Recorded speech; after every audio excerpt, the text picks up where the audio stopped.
ಕೇರಳದಲ್ಲಿರೋ ತೇಕ್ಡಿಲಿ elephant ರೈಡ್ನ ಮುಗಿಸ್ಕೊಂಡು ನಾವು ಹೊರಟಿದ್ದು ತಿರುವನಂತಪುರಂಗೆ. Hello ಎಲ್ರಿಗೂ ನಮಸ್ಕಾರ. ನನ್ನ ಹೆಸರು ಕಾವ್ಯ. ನನ್ನ ಮಗಳಿಗೆ ಫ್ರೆಂಚ್ ಫ್ರೈಸ್ ಅಂದರೆ ತುಂಬ ಇಷ್ಟ. ಅವಳಿಗಾಗಿ ಅದನ್ನು ತೊಗೊಂಡು ನಾವು ಹೊರಟಿದ್ದು ತಿರುವನಂತಪುರಂಗೆ. ಹೋಗ್ತಾ ದಾರಿಲಿ ಮನೆಗಳಂತೂ ತುಂಬಾ ಅಲ್ಟಿಮೇಟ್ ಆಗಿದ್ವಿ, ಒಂದಕ್ಕಿಂತ ಒಂದು ತುಂಬಾ ಚೆನ್ನಾಗಿತ್ತು.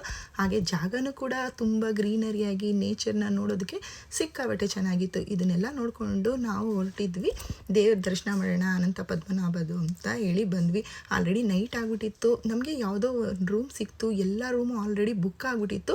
ಡಿಸೆಂಬರ್ ಟೈಮಲ್ಲಿ ಬರ್ತೀರಾ ಅಂದರೆ ಸಿಕ್ಕಾಬಟ್ಟೆ ಕ್ರೌಡ್ ಇರುತ್ತೆ. ಯಾರು ಕೂಡ ಆ ಟೈಮ್ನ ಚೂಸ್ ಮಾಡ್ಕೊಳಕ್ಕೆ ಹೋಗ್ಬಿಡಿ. ಅಯ್ಯಪ್ಪ ಸ್ವಾಮಿ ಮಾಲೆ ಹಾಕಿಸ್ಕೊಂಡಿರೋರಾಗಿರ್ಬೋದು, ಹಾಲಿಡೇಸ್ ಆಗಿರ್ಬೋದು, ಜೊತೆಗೆ ಓಂ ಶಕ್ತಿಯವರು ಇವರೇ ತುಂಬ ಇದ್ದರು. ಆದರೂ ನೋಡೋಣ ಅಂತ ಒಂದು 7:30ಗೆ ಹೋದ್ವಿ.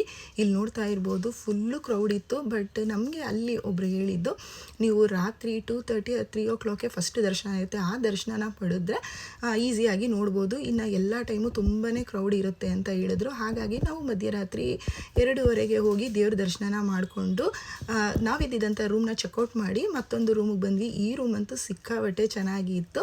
ಇದ್ರದ್ದು ಕಂಪ್ಲೀಟ್ ವಿಡಿಯೋ ನನ್ನ ಯೂಟ್ಯೂಬ್ ಚಾನಲಲ್ಲಿ ಅಪ್ಲೋಡ್ ಮಾಡಿರ್ತೀನಿ. ನಿಮ್ಗೆ ಯಾರಿಗಾದ್ರೂ ಇಂಟ್ರೆಸ್ಟ್ ಇದ್ದರೆ ನೀವು ಕೂಡ ಹೋಗಿ ಚೆಕ್ ಮಾಡಿ. ನಾನು ನೆಕ್ಸ್ಟ್ ವ್ಲಾಗಲ್ಲಿ ಸಿಗ್ತೀನಿ. Thank you.